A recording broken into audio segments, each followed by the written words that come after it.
I'm Dr. Holds, and I'd like to welcome you to the practice. I'd like to discuss a specific problem called ptosis or blepharoptosis. This is one of the two sorts of droopy upper eyelids that I commonly see. When patients present with a droopy upper eyelid, it's very important to differentiate. Are we talking about an eyelid margin that actually sags, or is it upper lid skin that's sagging over, and that is the perceived droop? Some patients can even have both conditions. Ptosis, or droopy upper lid, can be a condition that you're born with. It can be acquired as an adult, or you could even be born with it and have it worsen as you age. There are a number of medical reasons you can develop this, and it's important for us to carefully evaluate you if you do have ptosis and determine the cause. Most patients with ptosis can be repaired through a procedure performed under local anesthesia with a bit of intravenous sedation. So we would essentially make you sleepy, knock you out briefly, numb up the eyelid where the incision is made, hidden in the eyelid fold, and then let you wake up as we're exposing the tendon that raises the eyelid. Most patients, I can raise the eyelid by shortening or reinforcing this tendon that raises the lid.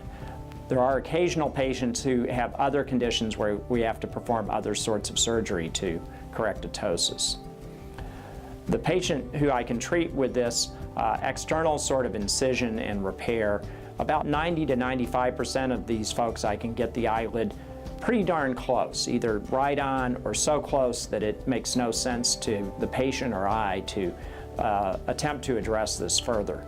5 to 10% of patients can have either an under or an overcorrection of the lid height where it's necessary to go back and perform a second procedure either very early in the first 2 weeks after surgery or much later to attempt to address this.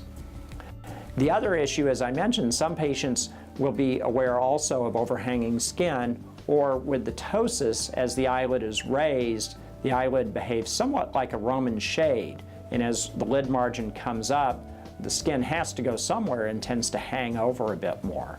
So sometimes for medical or cosmetic reasons, we have to also perform a blepharoplasty where we remove some of this redundant tissue at the time of surgery.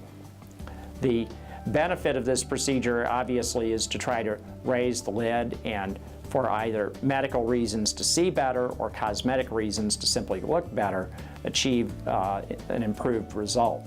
The potential disadvantages, as we mentioned, you have to undergo a surgical procedure. 5 to 10% of folks end up with a second procedure or a result that's just not exactly what we were hoping for. There's certainly always a risk of a bit of bruising, bleeding, infection. We mentioned potential need for reoperation, but in most cases we can avoid these issues.